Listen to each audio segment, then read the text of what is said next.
선으로 요거 표시하는 거를 요거부터 먼저 말씀을 드릴게요. 요 놈을 도대체 어떻게 했길래 두 가지의 방법을 말씀드릴게요. 얘를 사용하는 방법 중에는 그 큐리더의 기능에도 사실 숨어 있는 게 있어요. 다중지시선에서 지시선 추가라는 기능을 써서 요거를 하는 방법도 있는데 요거를 뭐 잘 안 쓰게 되더라고요. 좀 번거롭고 그래가지고 그러다 보니까 그냥 큐리더를 이용해서 제가 쓰는 방식으로 말씀을 드리려고 합니다. 그럴 때 뭡니까? 그럴 때 하나의 도면을 다른 거를 또 잠깐 보여드릴 텐데요. 지금 현재 저는 이 드릴지그라는 부품도들 중에서 부시 홀더라는 부품도를 보고 있는데요. 부시 홀더라는 부품도에서 이 형상 서클 2개 그려져 있고, 그런데 밑에 보면은 이 형상이 이상하게 좀 표시가 돼 있긴 해요. 요거는 어떤 이야기냐면 사실은 이렇게 절단선을 이렇게 표시했을 때 여기 투상도가 하나 필요하고 단면도법으로 이렇게 절단이 들어갔을 때는 온단면으로 역시 이렇게 필요한데, 이렇게 하려니까 A2 용지 안에 부품도들 다 넣을 때 좀 번거롭다. 그래가지고 얘를 계단절단 방식으로, 계단절단이라 해가지고 절단선이 여기서 한번 들어가가지고 이렇게 꺾어져서 이렇게 가는 직각절단 방식을 이용해서 갔어요. 그랬더니 이렇게 갔을 때 이 짝에서 절단선이 출발해서 꺾어져서 이렇게 갈 때 요 구멍 형상도 절단선이 지나가고 카운터보 자리에도 절단선이 지나가고 해서 요쪽에는 구멍 형상, 요쪽에는 카운터보 이렇게 표시된 거였어요. 어쨌든 요 그림이 이상하다 하실까봐 요거를 잠깐 말씀드렸고, 요렇게 표시되어 있는 것이 카운터보에 대해 치수를 설명한 것인데 요거를 두 줄로 나눠 놨는데 왜 두 줄로 나눠 놨느냐? 요렇게 써 있는 것이 두 번째 가공되고 요렇게 써 있는 것이 첫 번째 가공되는 거예요.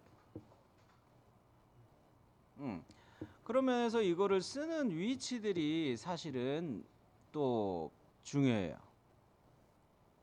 처음 가공하는 거를 어디다 써놓고, 두 번째 가공하는 거를 어디다 써놓고, 요런 것도 우리가 알아두셔야 되는 겁니다.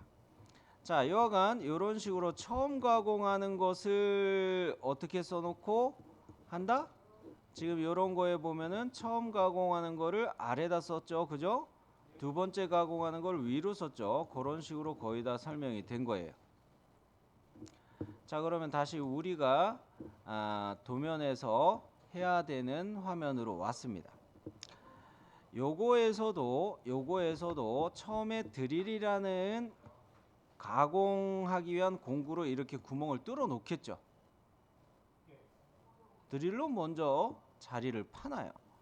그러고 난 다음에 탭이라는 공구를 이용해서 나중에 이렇게 암나사부 형상을 깎아내겠죠. 공정이 나눠지는 거예요.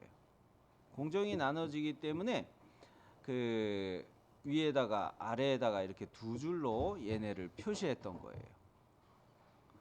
자, 그러면 이제 그 기능을 설명하기 위해서, 그 공정을 설명하기 위해서 우리가 가도록 하겠는데, 먼저 이 여백에다가 크게 써드리는 게 여러분이 이해가 더 잘 되실 것 같아서 여기서 표시하는 걸 보여드릴게요. 큐리더를 이용할 때 설정으로 당근 들어가겠죠.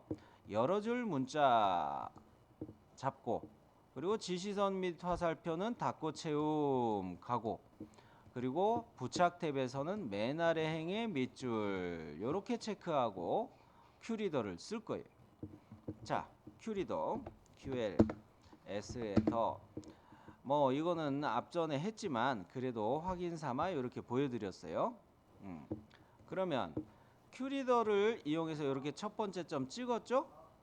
두 번째 점 이렇게 찍었죠? 맨 아래에 밑줄이 되어 있기 때문에 우리는 세 번째 점을 찍는 게 아니라 엔터를 바로 3번. 자, 그러면 여기서 우리가 써야 될 메시지를 위에 줄에 써야 될 거를 2 곱하기 나사, 미터 나사를 쓴다는 의미로 M 들어가고 5 나사의 호칭 지름 M5 써주고 DP8 이렇게 표시되고, 자, 이 메시지의 의미는 뭐라고 말씀드렸는지 이해되시나요?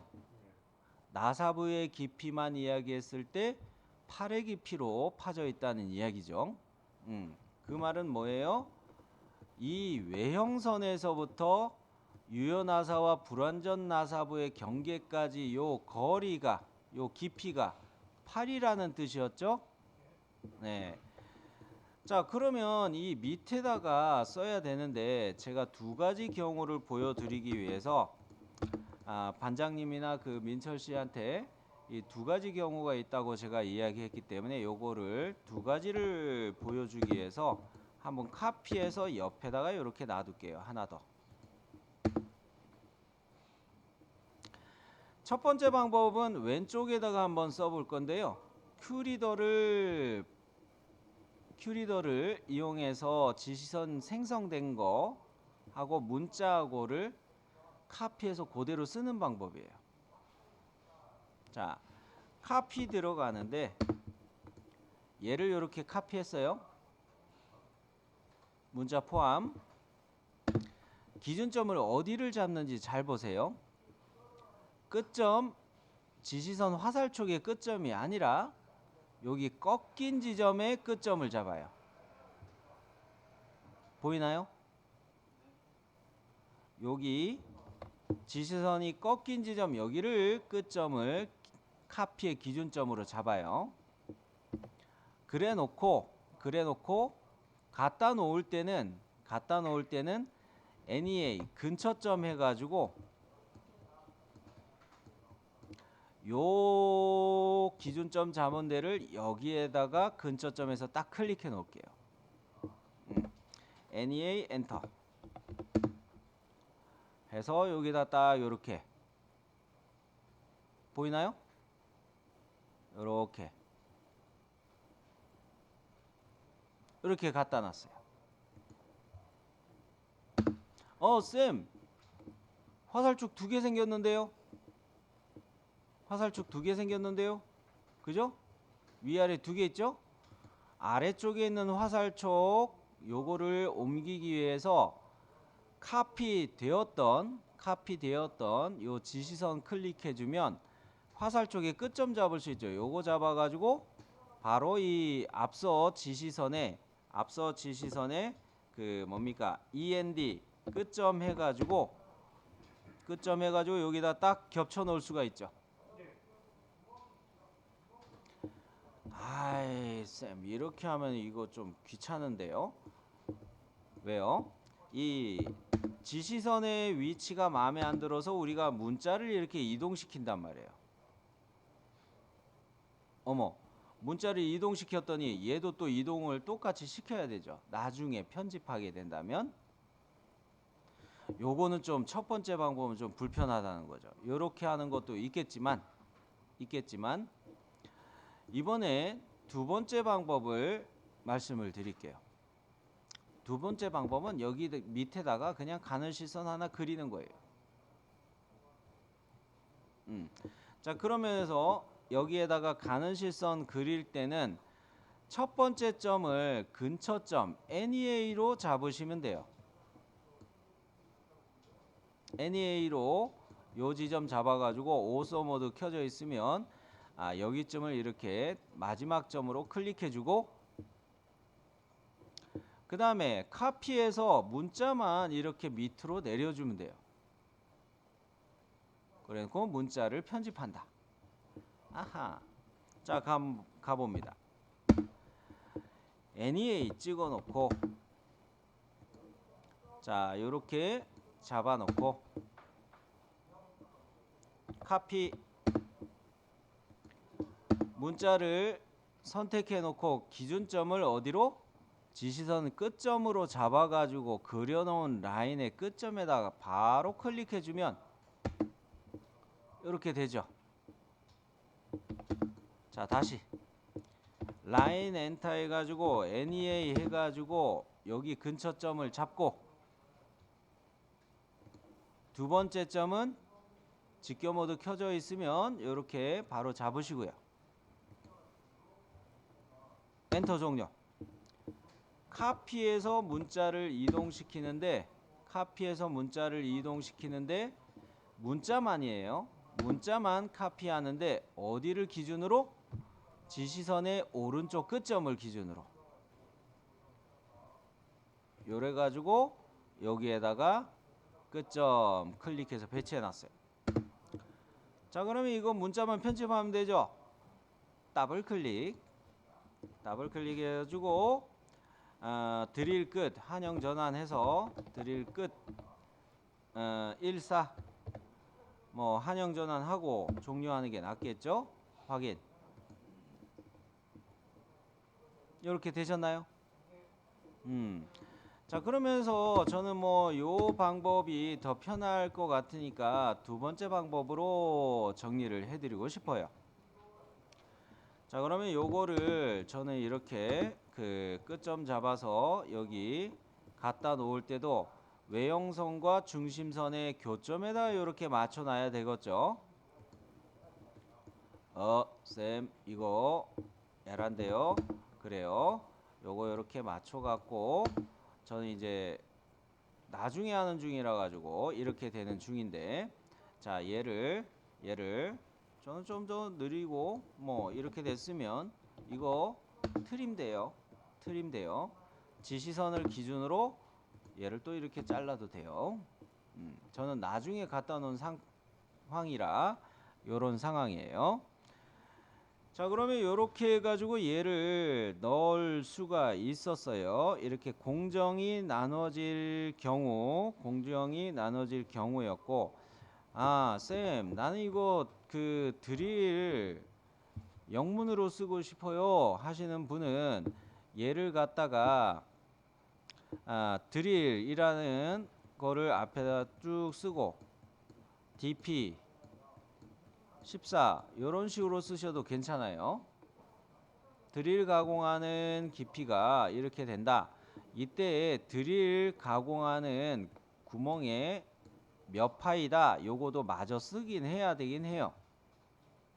이런 식으로 해도 되는데, 이 드릴 구멍에 대한 지름까지 쓰려면 이거 찾아서 쓰려면 시간이 너무 많이 걸리니까 그냥 이렇게 마무리한 거예요. 여기까지는 마무리 다 되셨나요?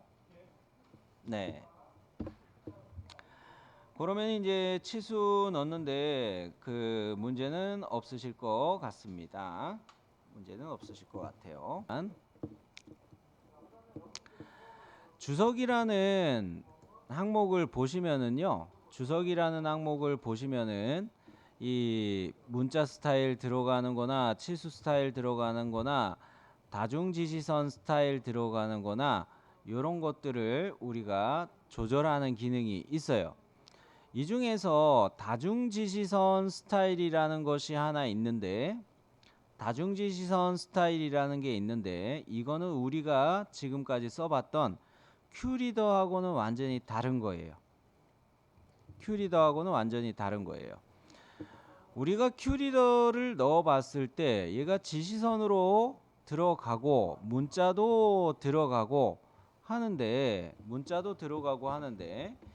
얘는 자동으로 마치 일반 주소가 정해진 것처럼 이렇게 색깔도 바뀌죠. 요거는 왜 이럴까요?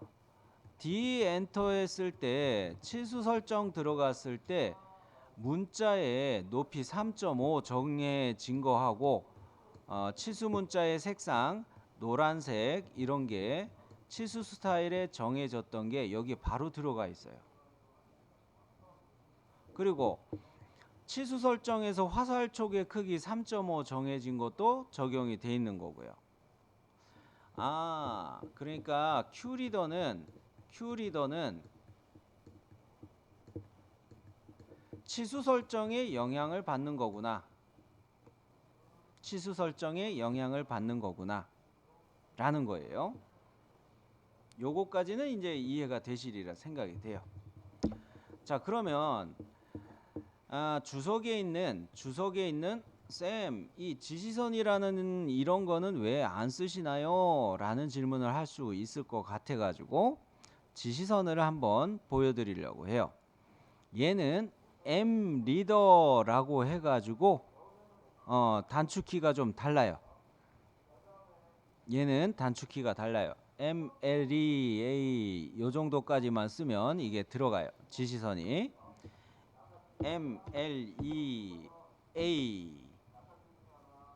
MLEA 해서 뭐 요거는 굳이 필기는 안 해드립니다.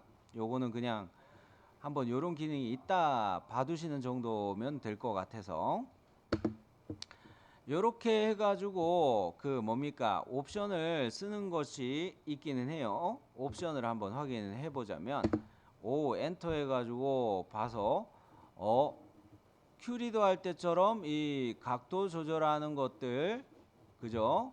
그런 것들이 좀 쭉 있죠? 뭐 종료 옵션으로 해놓고 그냥 한번 일단 맛보기로 바로 클릭해 볼게요. 첫 번째를 딱 이렇게 클릭했어요. 큐리더 할 때는 두 번째 점을 찍어 달라고 그러죠? 그죠? 자, 그런데 이거는 지시선 연결선 위치 지정이라고 메시지가 바뀌어요. 다른 지시선이 있을 때 그거 연결할 자리를 찍어 달라는 이 의미이긴 해요. 자, 이렇게 클릭해 놓으면 이거 뭐 그냥 생겼습니다. 맨아랭이 밑줄 안 해도 돼요. 이래 놓고 단 이 문자가 맨아랭이 밑줄이 아니라 이 상태에서 쓰면은 지시선의 옆에서 그냥 쓰여지게 돼요. 보이죠? 문자 스타일은 이게 정해져 있는데 이 문자 높이는 자동으로 4가 들어가네요. 요런 게 다르다는 이야기예요. 그리고 문자의 색상도 어때요? 하얀색이에요. 그죠? 치수 설정에 영향을 받지가 않네요. 클릭해 놓고 나면 또 이게 이 한 덩어리로 돼 있기 때문에 얘가 가는 실선 레이어에만 적용이 되고 있어요. 자, 그러면서 얘를 갖다가 그럼 어떻게 조절하는지 보도록 합시다. 기왕이면은 그 주석 탭에서 주석 패널에서 뭡니까 다중지시선 스타일이라는 거를 찾게 되는데 얘를 눌러도 되겠지만 단축키로 이야기하자면 MLEADRS까지 입력을 해야 돼서 단축키라는 의미가 좀 그렇긴 해요. 그죠? 그런 의미에서 MLEADERS까지 이렇게 써볼게요. 단축키 외우기도 너무 힘들고. 자, 이렇게 해서 들어가니까 다중지시선 스타일 관리자라고 해서 이게 따로 떠요. 수정 버튼 한번 눌러볼게요. 수정 버튼 한번 눌러봤더니 지시선 형식이 직선이고 색상이 바이 블럭으로 되어 있는데 얘를 바이 레이어로 바꿔놓는 거는 치수 설정하는 것처럼 바꾼다 이렇게 가정하면 되겠고요. 자, 그 다음에 화살촉의 크기가 4로 되어 있는데 이건 3.5로 바꾸는 게 맞겠죠. 우리가 제도하는 대로 간다면 눈으로 그냥 보고 계시라는 거예요. 지시선의 구조라는 탭을 눌러보면 최대 지시선 점의 수 뭐 이런 각도 조절하는 것도 큐리더처럼 비슷하게 있어요. 자, 그런데 연결선 거리를 갖다가 어디를 이야기를 하냐면 뭐 여기를 연결선이라고 생각하시면 되겠어요. 자, 그러고 난 다음에 내용 탭을 눌러보면 여러 줄 문자 들어간다. 마치 큐리더 할 때처럼 주석 탭처럼 이런 것이 다 들어가 있죠. 문자 스타일은 적용이 되어 있는데 스탠다드로 적용이 되어 있는데 문자의 각도나 뭐 문자의 색상 요것도 우리가 치수 설정하는 것처럼 노란색으로 문자 색상 이렇게 바꾼다고 합시다. 바뀌었죠? 미리 보기에 바뀌는 거 앞에 띄운 거 보이시죠? 요렇게 바꿔놓고 확인 현재로 설정 닫기 하면 얘도 이렇게 바뀌긴 해요. 그 다음에 ML 리더를 이용해서 하는 것 중에 장점이라면 이런 거는 있어요. 기존에 그 지시선을 만들어 놨는데 아차차차차차 요 그림처럼 또 팝업이 사라지죠. 내가 예를 들어 지시선을 요것만 적용되는 게 아니라 이런 데도 이렇게 지시선을 내가 잡고 싶다. 추가해서 동일한 값을 동일한 지시를 여러 군데에 내가 추가하고 싶다. 그런 때가 있겠죠. 그럴 때는 이 에디트 ML 리더 에디트라는 거를 써서 가는 거죠. 요거를 이용해서 다중 지시선 선택해 놓고 내가 지시선을 더 추가할 지점들을 이렇게 클릭만 하면 돼요. 이거 보이셨죠? 보셨죠? 자, 이런 식으로 그 ML 리더를 쓰는 방식도 있고 이번에 이야기할 거는 리더라는 기능을 한번 보여드릴게요. 리더 LEAD까지 치면은 리더라는 기능을 사용할 수가 있는데 이것도 견본으로 또 보여드립니다. 리더를 이용해서 시작점을 찍어요. 두 번째 점 찍어요. 그러고 난 다음에 주석을 들어가기 위해서 엔터 그냥 바로 들어갈게요. 꺽쇠가루에 이미 들어가 있으니까 엔터. 첫 번째 행을 입력을 해보도록 할게요. 옵션을 선택해도 되겠지만 뭐 블라블라블라블라블라 이렇게 입력하고 엔터. 다음 행을 입력해 달라고 할 때도 블라블라블라블라블라 이렇게 입력하고 엔터. 됐어요. 마치 이렇게 한 것은 큐리더하고 비슷해 보이죠. 네, 설정이 좀 자세하게 편집이 안 되죠. 자세하게 하는 것이 좀 불편할 거예요. 그래서 리더라는 기능도 있지만 큐리더를 이용하는 게 더 좋아요. 리더에서는 시작점 잡고 다음 점 잡고 그 주석 A 들어가서 뭐 이거에서 주석 옵션에서 우리는 공차를 넣기 위해서 데이텀으로 바꾸고 이렇게 하는 게 없어요. 이게 안 되니까 불편합니다. 큐리더의 경우에는 그렇다고 제가 큐리더가 좋다고 아유 뭐 그냥 뭐 홍보하는 판매사원은 아닙니다. 오해하지 마세요. 자, 큐리더 쪽에다 제가 커미션 받은 것도 없고요. 제가 써보니까 큐리더가 편해서 그러는 것 뿐이에요. 주석 항목에서 우리가 공차를 선택하고 공차에서도 얘가 아까 보니까 그 한 분이 요거 쓰는 거 봤는데 이렇게 데이텀 삼각형 채우기 써가지고 기하 공차 기입할 때 가장 처음에 해야 되는 데이텀 기호를 이렇게 바로 우리가 만들 수가 있어요. 이렇게 요거를 만들 수도 있고 큐리더를 이용해서 또 이 화살촉을 닫고 체험으로 주석은 공차로 놔두고서 자 요래 첫 번째 점 잡고 두 번째 점 요래 잡고 해가지고 기하 공차 기호를 이렇게 넣고 이런 거 나중에 다 할 거예요. 그래 놓고 데이텀 A 들어가고 아까 키를 잘못 눌렀었나 보다. 요런 거를 할 수도 있기 때문에 우리는 큐리더를 많이 사용하는 것 뿐이에요. 다른 기능도 있습니다. 아시죠? 다른 기능도 지금 보여드렸기 때문에 이런 기능이 있구나 할 거예요. 큐리더에서 공차 넣는 거는 하윤 씨 나중에 요거 기입할 때 할게요. 예, 지금 순간 내가 빨리 일부러 보여드린 거는 그런 게 있다 보여드리기만 하려고 한 거예요. 자, 그러면은 자, 치수를 여러분은 나머지 이렇게 해가지고 다 넣으셨다고 생각을 할게요. 그 다음으로 다른 프린트를 하나 더 드리겠습니다. 요것도 부분 단면을 연습하는 과제인데요. 요거 연습하실 수 있게끔 드릴게요. 요거는 처음부터 끝까지 제가 잔소리 안 하고 돌아다니면서 구경만 할게요.